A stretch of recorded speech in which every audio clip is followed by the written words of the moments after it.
all, Ashok sir, thank you so much for coming on Hindu College's podcast. On behalf of Hindu College and TEDx Hindu, I really would like to put forward my gratitude that you really managed to give us some time out of your busy schedule. Thank you, it's my pleasure. It's a great occasion, 125th anniversary of the college. Yes, sir, and it's a super proud moment for me to sit with a super senior and at such a robust level. My pleasure entirely. Yeah. And so from there only, since we stated Hindu College's name, would really like to know that how much this academic institution played a crucial role in building your life to such a big personality as a young millennial. I'll see how much this academic institution played a role. I think educational institutions, whether it's a college or a school, they play a very important role in building your personality. And I would say that the kind of atmosphere which prevails in the college now, or prevailed when we were students in Hindu College in 1976-78, that atmosphere was very conducive to liberal thinking. It was very conducive to having discussion on various topics, to satisfy your intellectual curiosity. There were so many activities that used to take place in the college, and I think all of that goes into building your personality. Ultimately, it is not so much the academic knowledge that you acquire in an educational institution as building of your attitude, building of your temperament, how to deal with real life situations. I think all that goes into contributing immensely to how you shape up in life. And I think Hindu College measured up to all that more than adequately. And also, so you were in such a robust role of Election Commissioner of India. Did you, do you ever think that when you are at such a big position, obviously you have to undergo through a training of bureaucracy that happens in Labat. That's all the technical aspect. But there is something which is called foundation of leadership. So staying so calm, so resilient, and so to yourself at such a high position was a good amount of role given to your academic institution, that's Hindu College. As I said that, see, apart from imparting education by way of studying the syllabus which is prescribed in your course, it is also the interaction that you have with your friends, how you communicate with your teachers, what is the kind of overall environment that is available in the college, the spirit of competition, the spirit of camaraderie, the spirit of helping each other. I think all that is part of learning in the college. And in the civil services, I think more than anything else, of course, competence and your ability to work hard, all that is important. But also, I think civil servants need a lot of empathy. Because if you don't have empathy, you are not in a position to understand the sensitivities involved in circumstances. When you're dealing with people belonging to different categories, you're working in different areas, you're working for environment, you're working for industry. So I think there is some empathetic understanding which is required to be able to gauge the importance and the relevance of things. And if your academic institution is able to not only foster, but in a sense, the environment is congenial to that kind of bent of mind, it's very helpful in the long run. So I think as a civil servant, the ability to remove the chaff from the grain, the ability to understand what is required to be done in a particular situation, the ability to find an optimum solution to the problems that you're facing or which you have been charged to handle. All that is very important in being able to discharge your duty diligently, efficiently as a civil servant. But you asked me about the transition from civil services to election Yes. commission. And I think in the election commission, it's a position which is a constitutional position. The status given to election commissioners is that of a Supreme Court judge. And in that sense, I think the expectation from an election commissioner is that you will be able to work fearlessly, you will be able to provide a fair, equal playing ground to others, and you will abide by the law and the constitution. Mm. So whereas in administration, you are always looking at the art of the possible, what is administratively expedient.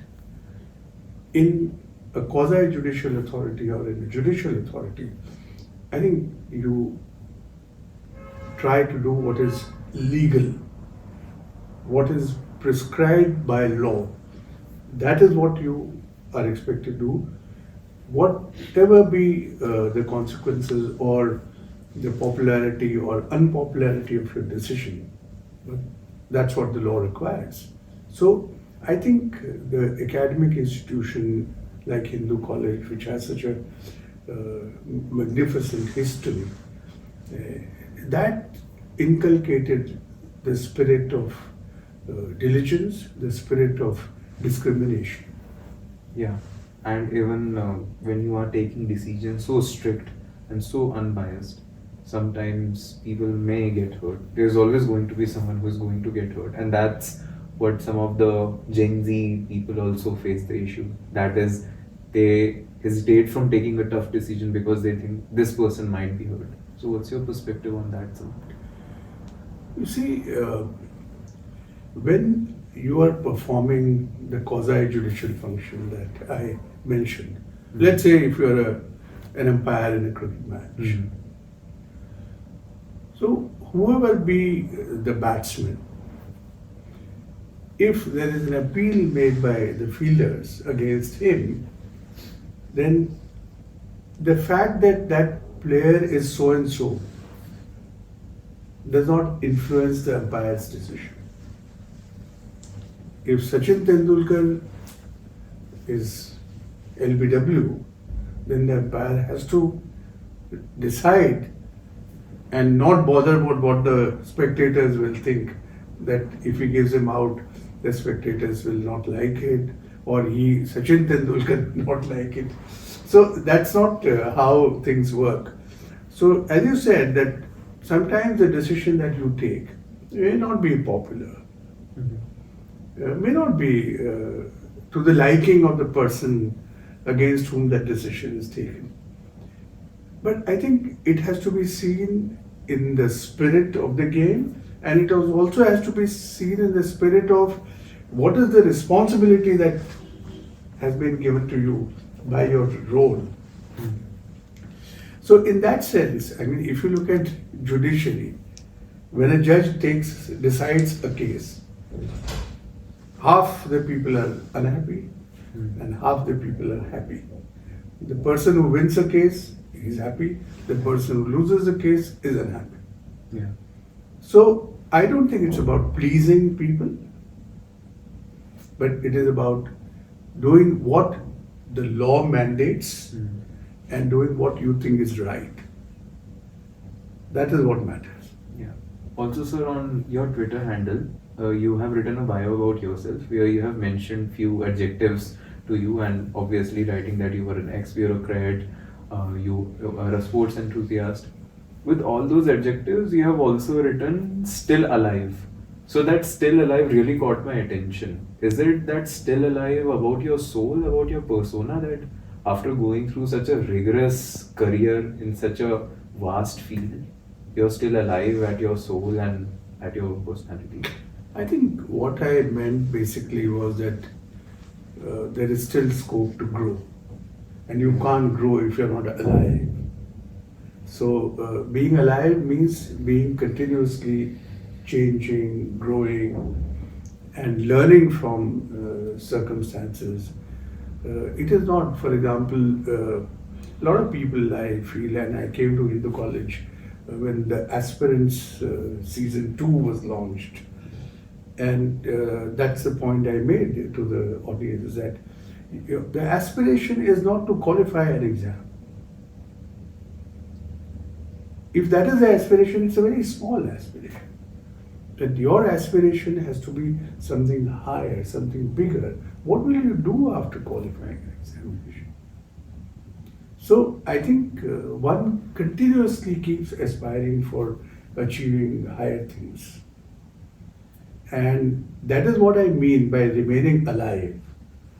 Whether your interests, your passions, your commitments, they continue to survive and grow, or you feel that, oh, I've had enough, I've achieved a lot, and now it's time for me to just sit back and relax. So that's what I mean by being alive. And I think this being alive is really important for all the aspirants as well, because they end up getting lost in the preparation so much. Especially if you see these Karol Bagh, Mukherjee Nagar, all these hubs of UPSC. So I think that's also there. Absolutely, and I think one should never feel that there are no choices in life, and that this is the only thing that I have to do. It is important to have some kind of commitment, clarity, but I think it should not translate into an obsession. And it should not make you feel desperate that if not this, what else? Because life has many, many opportunities, and it has very different ways of unfolding itself.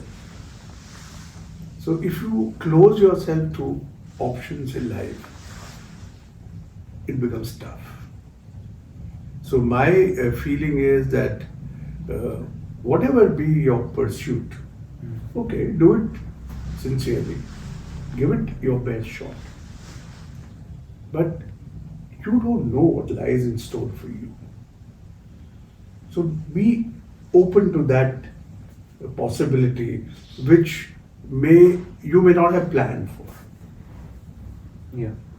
And with that, sir, moving towards the end of this conversation, since we started this conversation like that 125th year is this that we are celebrating of Hindu College, and it's a very proud moment for all the Hinduites. And even just like I said in the starting of this conversation, it's a very proud moment for me to sit with you.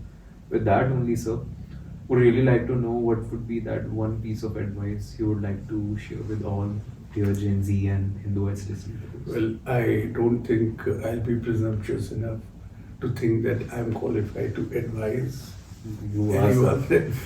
But all the same, I do feel that what I would really appeal to the youth is first, be sincere and honest. And being honest means spending time with yourself, trying to understand what is it inside you that you want to do. What is it that you want yourself to become? And I think at the end of it, all of us should aim to become good human beings. It is not necessary that you should aim to be only a civil servant, or aim to be a judge, or aim to be an engineer. I think at the end of it, the world doesn't need engineers, or it doesn't need management experts. It needs good people. Even if you're a very qualified professional, if you're not a good human being, then your ability to contribute to society will be limited. And if you study the history and personality of all individual people who have made it big in life, ultimately you will find that what distinguishes a great person from his professional attainment is whether he was professionally very able to achieve a lot, but whether he was a good human being or not. So there are, for example, so many good singers in the film world. But then you will say that, oh, so and so, he was also a very good human being. And that came out in his professional work because he was a good soul. So I think we should keep that at the back of our mind. We should always try to be good human beings. That is what the society needs. That is what the world requires. That's so much great to hear from such a humble and great soul like you, sir. We are really flattered, sir. I am honestly very flattered.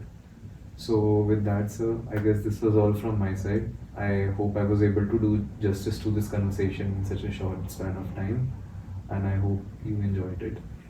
Thank you very much for giving me this opportunity, and I take this opportunity to wish all the people who are associated with Hindu College today, yesterday, who will be associated in time to come. And I really wish that this institution keeps up its standards, in fact, improves itself further and becomes a beacon for humanity, becomes a beacon for aspiring youngsters.